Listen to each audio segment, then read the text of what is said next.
British talent has always been a huge export of the UK, and so I felt in order for Britain to keep up in this new creative renaissance, it would need to have a British talent export in the AI sphere as well, and that's why I wanted to create Tilly. So we really thought about the name very carefully, what that name represents, how Tilly would resonate with the audience, and then there was months of, I think we have over 2,000 images of her that were not right. This is where we're at, this is where the tech's at. And so in a way, it was a great way to show the world, this is where the tech's at. We need to all know, and the creative industry needs to know that this is where the tech's at, right? First, we did the outside of what she looks like and her name. And now we're peeling off the layers. What's her personality? What's her brain like? What's her sense of humor like? And we're developing all of that. Hi, I'm Justin Crosby and welcome to another episode of TellyCast. This week, we're here in Lisbon, Portugal for Web Summit. And I'm meeting with Eline van der Velden from Particle 6, who's going to tell us all about Tilly Norwood and the huge news story that was created when she was launched a few weeks ago. Hope you enjoyed the show. Hi, Eline. Good to see you. Good to see you too. And since the last time we spoke on TellyCast, you've caused a bit of a kerfuffle, really, I think. Huge global news story, and really sort of encapsulated the whole zeitgeist around AI. And we're going to talk a little bit about that in a second. But first of all, what are you doing at Web Summit? What are you doing here? Oh, I was speaking here about Tilly. I love today taking people's questions, it's audience questions, and I am always very keen to speak to anybody about AI and, address concerns and discuss how to move forward in an ethical way in the AI space, because I think that's really important that it comes from the creative industry, as opposed to being imposed by the tech industry. So it's really important for the creative industry to actually, accept this new technology, because otherwise it will be imposed by the tech industry, and it's here to stay. It really is. And just walking around Web Summit today, the impact of AI is just, tangible. I mean, everybody's talking about AI, every new app that's being launched, every new development. We've got pavilions from countries all around the world, which I found was really interesting because it feels like the democratization of the web, actually. We're seeing new developing countries becoming powerhouses in their own right. And so I think it's going to change things massively over the next year or so. So let's talk about Tilly Norwood, which is your AI creation. The last time you were on TellyCast, you hadn't launched it. Our jumping off point, I suppose, was the last time we spoke, you talked about, how anybody now can actually become a Hollywood studio. And Hollywood studios is reliant on Hollywood actors and Hollywood talent. And so you created Tilly Norwood. For anybody, everybody's heard of Tilly Norwood now, but for anybody who's not aware, just bring us up to speed on who Tilly Norwood is and what the launch story was that caused this global sensation. Yeah, so just to be completely clear, Particle 6 is very much about helping the traditional film and TV industry by, say, they only are missing 20 or 30% of their budget. We can look at their script or at their show and work in AI in ways to reduce the budget, but keeping real actors and everything in there. Now, however, we at Particle 6 and at Sequoia is a separate vehicle, we feel very strongly about ethical use of AI, especially digital twins. We should never use someone's likeness or without, explicit consent or fair compensation. So we thought about this, like in the AI genre, we would never just use an existing actor. We would want to maybe create our own actors in that space. And I've always been very proud to have been, educated creatively in the UK. I always thought that the UK is a, British global creative powerhouse. And that's why I came there from Curacao, which is a small island in the Caribbean. And British talent has always been a huge export of the UK. And so I felt in order for Britain to keep up in this new creative renaissance, it would need to have a British talent export in the AI sphere as well. And that's why I wanted to create Tilly. So that was around February. Yeah. And it was a long process, lots of human input. Every step on the way, we really thought about every little bit, including her name. So if if it's correct, there shouldn't be anybody in the world called Tilly Norwood. And I think Ryan Reynolds tried really hard to find a Tilly Norwood for his advert that he did, but he couldn't. He found a Natalie Norwood. And so we really thought about the name very carefully, what that name represents, how Tilly would resonate with the audience. And then there was months of, I think we have over 2,000 images of her that were not right. So it took a really long time to iterate and iterate to get to the right Tilly image. First, she was very airbrushed and maybe too glamorous. And then it was about the skin texture and the freckles. And so it took a long, long time. And I'm really pleased with the output because I think she did resonate and she did spark a conversation around the world that we needed to have. Give us a sense of some of the news outlets that covered this story. Oh, I mean, it was all across from, I think, Japan to little villages in Austria to CBS and, you know, all the big US broadcasters as well. So. Yeah, the sort of underlying story there was just this fear of AI a little bit. Yeah. And, you know, oh, AI is coming to take over, you know, and replace talent. I think it was Emily Blunt. I think it was. But this is really scary. Yeah, I actually got to Emily Blunt, saw her a few times interviewed, and just saying how scared she was. Yeah, a number of different actresses were talking about this, but you know that wasn't your intention, obviously. No, not at all. But it seems like the press kind of took this story and then sort of ran with it and almost built their own narrative around it. Is that what would you agree with that? Look, I mean, it is scary. I agree with all of them. I also agree with SAG-AFTRA saying she's a computer-generated character. She absolutely is. So it is scary, but I remember seeing these generations for the first time and being like, whoa, this is where we're at. This is where the tech's at. And so in a way, it was a great way to show the world, this is where the tech's at. We need to all know. And the creative industry needs to know that this is where the tech's at, right? And so Tilly was able to do that. And look, the fear around it was very normal and very human. And I think that's okay. I think it's then about companies like us to set the guidelines and the ethical rules in place.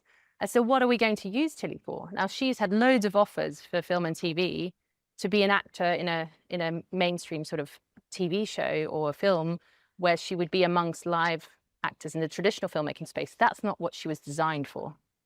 I think that's where some of the misconceptions were.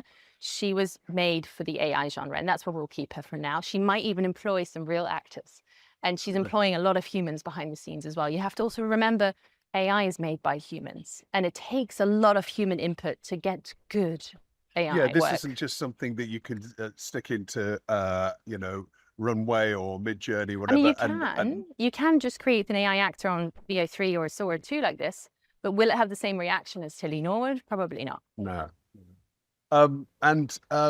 You know, well, it'd be interesting to talk about what's next then for Tilly, because now, I mean, there was a lot of negative reaction, and I think a lot of that was unfair, actually. Actually, let's talk about that for a second. You know, there was quite a lot of vitriol around this as well. Yeah. How did that affect you? Because this is not something that you've been had the experience of trolls before, which we talked about on the last episode of TellyCast when you were actually a YouTuber a number of years ago. Talk us through, you know, what that was like, because that must have been pretty upsetting in its own right. Yeah, look, I mean, I switched it all off as soon as I could. I think, you know, trolls are part of the internet. I think it's not a great part of the internet. I wouldn't be proud if I was part of the trolling community. And, you know, you get really awful things in there. And many other people, you know, have spoken out about this. So I'm not the only person to face this, but I would say it's especially bad on, I think Instagram was probably the worst. And I think as a humanity, we should change something about that so that doesn't happen. And people should know that if you threaten or death threat somebody online, like that is the equivalent of doing that in real life. And that is harassment. Yeah. Which I think a lot of people are not aware. Did you have that? Yes. Yes, I did. Wow. So I think people need to know that what you say online is still real, right? Yeah. but look, it's also part of this global stage that Tilly's on. So, you know, and I really, I got very heartfelt messages. And I totally sympathize with them, and we are trying to respond to every single one of them. So, you know, and people can disagree. That's totally fine. There's a line between disagreement and then there's threatening and awful behavior. So yeah, it depends. But we also, and this is the thing that people maybe didn't see, got loads and loads of fans and loads of love, which was wonderful. And so many people reached out to us because they'd come to our site and seen what we could do. And they realized that we were about premium AI content. And so it launched a whole load of really exciting projects making premium AI content with new partners. Right, fantastic. Well, that's great to hear. And I mean, it really sparked the conversation, didn't it? It sparked this global conversation about where we are right now, what's achievable, what's possible. So I'm delighted that there's a really positive outcome, and you're here, right? Here at the Web Summit talking about AI. What were some of the more interesting questions you got? Because it was a Q&A session that you did. What were some of the most interesting questions you got from the audience? I guess I love talking about the tech behind it. So I think the tech's fascinating. I see it a little bit like, you know, the way mathematicians and accountants have had calculators and Excel sheets for so long. And this is finally a calculator for the creative mind. That's why I love playing around with it. And then people also, I think there's a misunderstanding about how the system works, because I mean, nobody explains how an LLM works, right? So it's been trained on billions and billions amounts of data, and that should probably be paid for, right? That's in the courts right now. Let's hope it gets paid for. I agree that it should be paid for. My content is probably in that content as well that it's been trained on. I mean, I probably won't see any compensation for that because I signed away rights as an actor or something at some point. But I don't mind. And this was when, by the way, for people that don't know, you were actually, I was an on-screen actor. talent. Yes. You were on, yeah. Okay. I was on BBC. I had a few shows on BBC, and I was a YouTuber before then.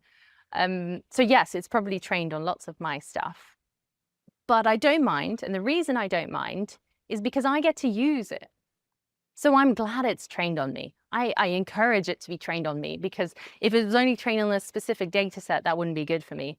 It's good to have been trained on my crazy stuff. Yeah. And so going forward, like, it democratizes creativity, right? So it means that everybody in the world is allowed to use these tools, many of these tools, and not just one company. And that's really important. So what happens after all this training, it then is about a statistical probability of a pixel in a certain position in a frame to generate an image.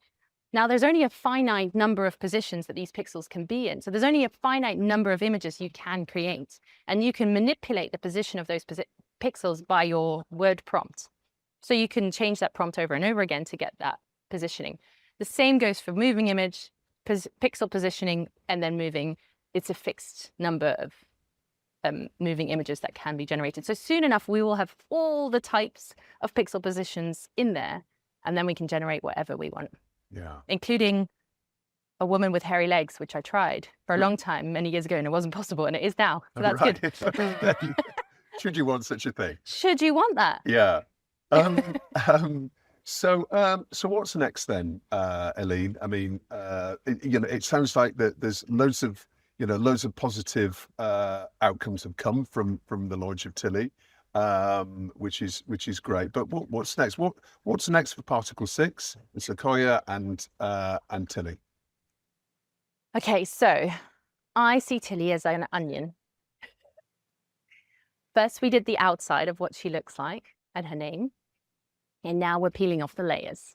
What's her personality? What's her brain like? What's her sense of humor like? And we're developing all of that. And I can't wait for next year for that to be released. And then we'll be making a lot of content with Tilly in the coming year. So I'm really excited to show that. Right. And will she come on TellyCast to have a chat? Hope so. Yeah. I hope she'll be invited. Yes. This is the invitation right now. And what are you doing for the rest of the Web Summit? Have you got any other sessions that you're doing? Yes, I'll be doing a session tomorrow, talking about Tilly and the future of Tilly as well.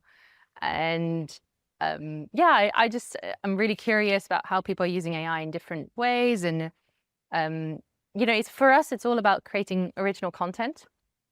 And in order to do that, it takes many years to sort of realize what is the ethical use of AI and how do you use it as a force for good, right? So we want to get more stories told. That's really key. And so because we've been prompting for so long, we also have to really clear guidelines as to what you can say in a prompt. And so I want to communicate to people how they should start to prompt and to not make any references to copyrighted works in your prompts. You know, don't say, I want a Disney character like this, or I want an actress like that. Because that must be the first thing that anybody does when they get on an LLM. They say, I want this to look like, Masters of the Universe or, Tom Cruise or whatever. Yes.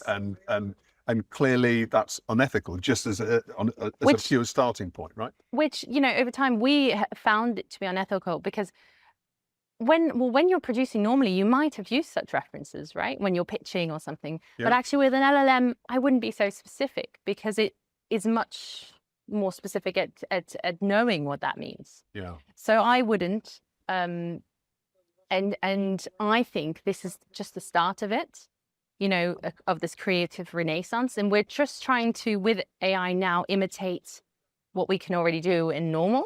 And then once people get used to that, the creativity roof will open up and we will start to see more creative works that we've never seen before. And that's when it will get really exciting. Yeah. So I think 2027 is 27 is the year that that humanity is ready to see something a little crazier.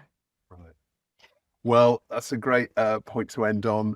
Eline, thank you so much for joining me. It's great to see you again. And we should talk about prompts, the science and the art of prompting, actually, because that'd be so.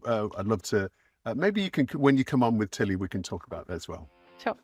Thank you so much for joining me again. Well, that's about it for this week's show. Thanks very much to Eline van der Velden from Particle 6 for joining me. Thanks very much for Web Summit for hosting us. We'll see you again next week.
British talent has always been a huge export to the UK. And so I felt in order for Britain to keep up in this new creative renaissance, it would need to have a British talent export in the AI sphere as well. And that's why I wanted to create Tilly.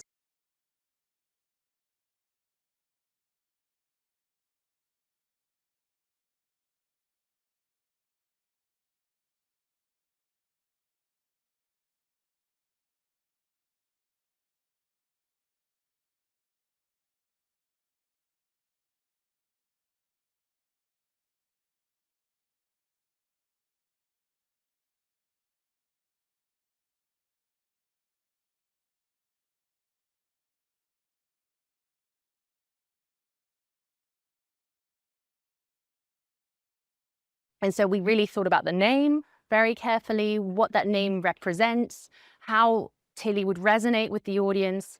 And then there was months of, I think we have over 2,000 images of her that were not right.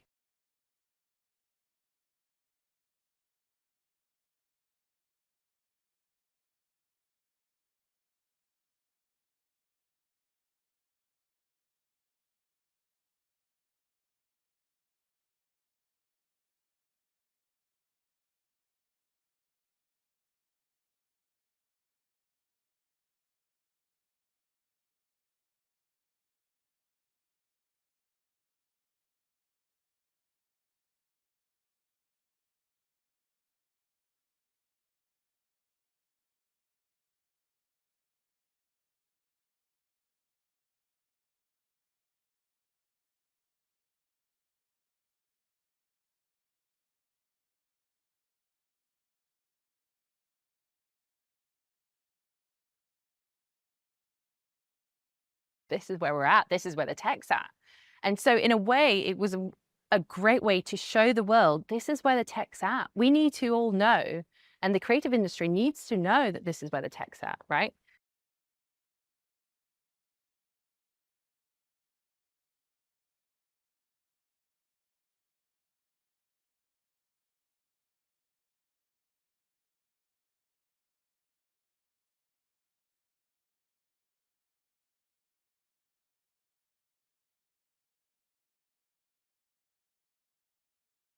First, we did the outside of what she looks like and her name.